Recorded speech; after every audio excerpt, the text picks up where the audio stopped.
আসসালামু আলাইকুম। এখন শুনবেন সংবাদ শিরোনাম।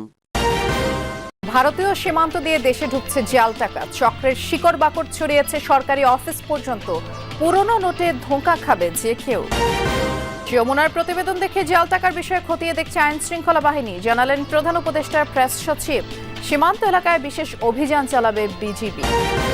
জয়পুরহাট ২ আসনে বিএনপির মনোনয়ন নিয়ে দুপক্ষের উত্তেজনা, মারামারি। সাতক্ষীরা ৩ আসনে ধানের শীষে প্রার্থিতা নিয়ে পাল্টাপাল্টি কর্মসূচি। জামালপুরের চরাঞ্চলে আইনশৃঙ্খলা পরিস্থিতির অবনতি, কয়েক বছরে চুরি ডাকাতির পাশাপাশি বেড়েছে হত্যাকাণ্ড, পুলিশ ফাঁড়ি স্থাপনের দাবি। সিরাজগঞ্জে যমুনায় ড্রেজার বসিয়ে বালু লুটের মহোৎসব, তীব্র হচ্ছে নদী ভাঙন, ভিটেমাটি হারিয়ে নিঃস্ব অনেকে। এতক্ষণ শুনছিলেন সংবাদ শিরোনাম, এবার বিস্তারিত। সীমান্ত দিয়ে দেশে জাল টাকার নোট ঢুকছে এবং এটি নিয়ে একটি অনুসন্ধানী প্রতিবেদন প্রস্তুত করেছেন সহকর্মী আখলাকুস সাফা। আমরা সেই প্রতিবেদনটি দেখে আসব।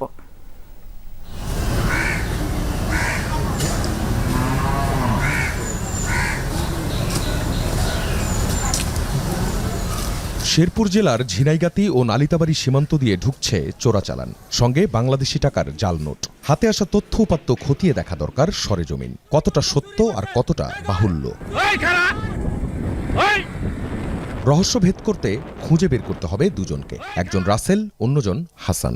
ধরাছোঁয়ার বাইরেই থাকতে অভ্যস্ত তারা। অনেক চেষ্টা তদবিরের পর হাসানের সঙ্গে যোগাযোগ স্থাপন হলো হোয়াটসঅ্যাপে। পরিচয় গোপন করে জাল টাকার ক্রেতা আমরা। যে টাকাটা তৈরি হয় ইন্ডিয়ায়, ওই মালটা যদি নিতে চান তাহলে 36,000 টাকা করে লাগে পড়বে। এটা আমাদের এখন লং টাইম আমাদের কাছে পাবেন, অল টাইম। যতদিন না ধরা পড়ে মানে ইন্ডিয়ার লোক, কতদিন আপনি পাইতে থাকবেন। ইন্ডিয়ানরা আপনি ব্যাংক পর্যন্ত চালাতে পারবেন, ব্যাংকের বাপের ক্ষমতা নাই যে ধরার মতো। সীমান্ত দিয়ে বাংলাদেশে জাল টাকা ঢোকার বিষয়ে খতিয়ে দেখছে আইন শৃঙ্খলা বাহিনী ও সংশ্লিষ্ট প্রতিষ্ঠানগুলো, জানিয়েছেন প্রধান উপদেষ্টার প্রেস সচিব শফিকুল আলম। এবং কিছুক্ষণ আগেই এ নিয়ে যে অনুসন্ধানী প্রতিবেদনটি দেখছিলেন, এটি প্রচার করে যমুনা টেলিভিশন। এছাড়াও জাল টাকা নোট প্রতিরোধে সীমান্তে আভিযানিক তৎপরতা ও গোয়েন্দা নজরদারি বৃদ্ধির পাশাপাশি জনসচেতনতামূলক কার্যক্রম জোরদারের কথাও জানিয়েছে বিজিবি সদর দপ্তর। এদিকে জাল টাকা নিয়ে যমুনা টেলিভিশনের রিপোর্ট প্রচারের পর সীমান্তে গোয়েন্দা নজরদারি বাড়ানো হয়েছে বলে জানিয়েছেন শেরপুরের অতিরিক্ত পুলিশ সুপার মিজানুর রহমান ভূঁইয়া। বিশেষ অভিযান পরিচালনার কথা তিনি জানিয়েছেন। এছাড়া শেরপুর পোস্ট অফিস থেকে জাল টাকা দেওয়ার একাধিক ঘটনা তদন্ত করছে ডাক বিভাগ, জানিয়েছেন তদন্ত কমিটির প্রধান deputy post master general Abdul Hamid. তিনি জানিয়েছেন যেহেতু মামলা হয়েছে তাই আদালতের সিদ্ধান্তের পর ক্ষতিপূরণ পাবেন ভুক্তভোগী নারী শাহিনা বেগম।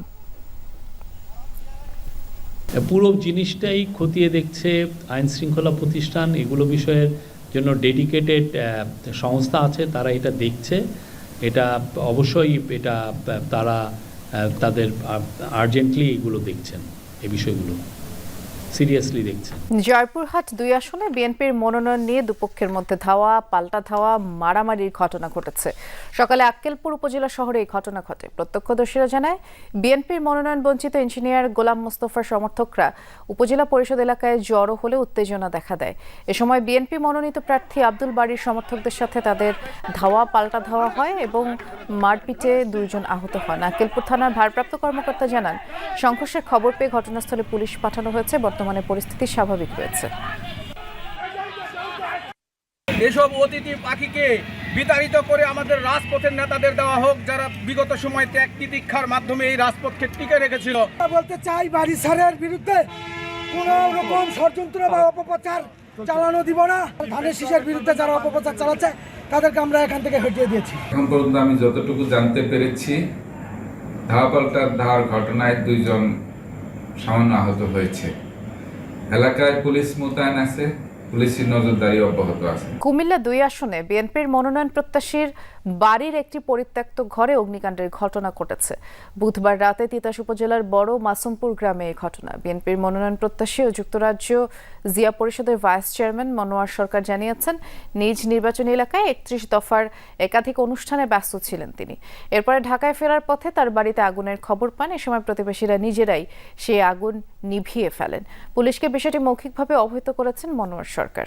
কক্সবাজারের চকরিয়ায় সড়ক দুর্ঘটনায় নিহত ৫ জনের দাফন সম্পন্ন হয়েছে। সকালে কুমিল্লার ১৪ গ্রামে আলাদা 2টি জানাজা শেষে পারিবারিক কবরস্থানে তাদেরকে দাফন করা হয়। এর আগে গতরাতে মরদেহগুলো নিজ বাড়িতে পৌঁছালে স্বজনদের আহাজারিতে আশপাশের পরিবেশ ভারী হয়ে ওঠে। গেল মঙ্গলবার রাতে ঢাকা থেকে কক্সবাজারের উদ্দেশ্যে পরিবারের সদস্যদের নিয়ে মাইক্রোবাসে রওনা দেন উদয় পাটোয়ারি। চট্টগ্রাম কক্সবাজার মহাসড়কের চকরিয়ায় ফাঁসিয়াখালীর ঢালা এলাকায় পৌঁছালে বিপরীত দিক থেকে আসা যাত্রীবাহী বাসের সাথে মাইক্রোবাসের সংঘর্ষে ঘটনাস্থলেই নিহত হন উদয়ের মা রুবি বেগম, বোন সাদিয়া হক, স্ত্রী ফেরজানা লিজা, শাশুড়ি রিজওয়ানা মজুমদার শিল্পী এবং শালিকা ফারহানা মজুমদার। নদ নদী বেষ্টিত জামালপুরের চরাঞ্চলে আইন শৃঙ্খলা পরিস্থিতির অবনতি ঘটছে প্রতিনিয়ত। গত কয়েক বছরে চুরি ডাকাতির পাশাপাশি হত্যার ঘটনাও বেড়েছে। এক বছরে 2 জনপ্রতিনিধি হত্যার পর ব্যাপক আলোচনা হলেও এর কোনো প্রতিকার নেই। আতঙ্কেই দিন কাটছে এসব চরের মানুষের, দাবি পুলিশ ফাঁড়ির। সংশ্লিষ্টরা জানালেন, চরের আইন শৃঙ্খলা পরিস্থিতি স্বাভাবিক রাখার চেষ্টা চলছে।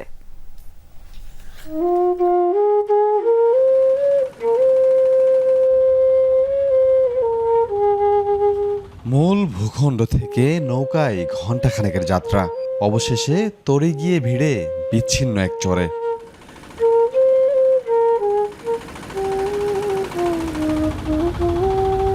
গন্তব্যে পৌঁছাতেই চরের গ্রামীণ পরিবেশ চোখ জুড়ায়, তবুও প্রশান্তির লেশমাত্র নেই এই জনপদগুলোই।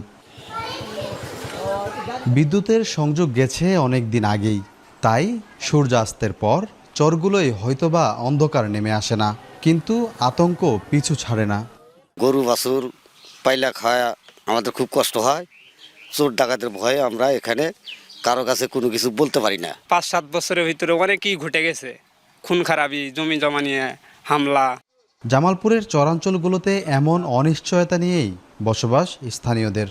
গত 1 বছরে দুর্গম এসব চরে 3টি হত্যাকাণ্ড হয়েছে, যার মধ্যে 2 ইপু সদস্যের হত্যা সাড়া ফেলেছিল গোটা জেলায়। সিরাজগঞ্জে যমুনা নদীতে পরিবেশ বিধ্বংসী ড্রেজার বসিয়ে দিনে দুপুরে বালু লুটের মহোৎসব চলছে। এতে দিন দিন নদীর ভাঙন বাড়ছে, ক্ষতিগ্রস্ত হচ্ছে ফসলের জমি, বসতবাড়ি সহ রাস্তাঘাট। আগামী বর্ষায় মারাত্মক ভাঙনের মুখে পড়ার শঙ্কায় আছেন নদী তীরবর্তী মানুষ। বালু লুট বন্ধে বিক্ষোভও করেছেন স্থানীয়রা, আর প্রশাসন বরাবর কয়েক দফা অভিযোগ জানিয়েও এর কোনো সুরাহা হয়নি।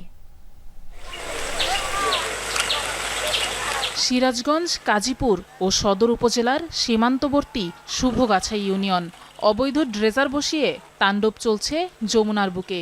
তীর দখল করে অবাধে কাটা হচ্ছে নদীতে জেগে ওঠা ফসলি চর। কোনো ধরনের সরকারি ইজারা না দিয়েই জোরপূর্বক স্থায়ী ডান তীর রক্ষাবাঁধের 300 মিটারের মধ্যে প্রকাশ্যে এই হরিলুট চালাচ্ছে একটি মহল।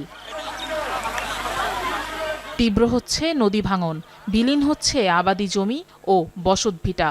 এভাবে চললে আগামী বর্ষায় হুমকির মুখে পড়বে শুভগাছা ইউনিয়নের বাকি অংশসহ রতনকান্দি, গান্ধাইল এবং ছোনগাছা ইউনিয়ন।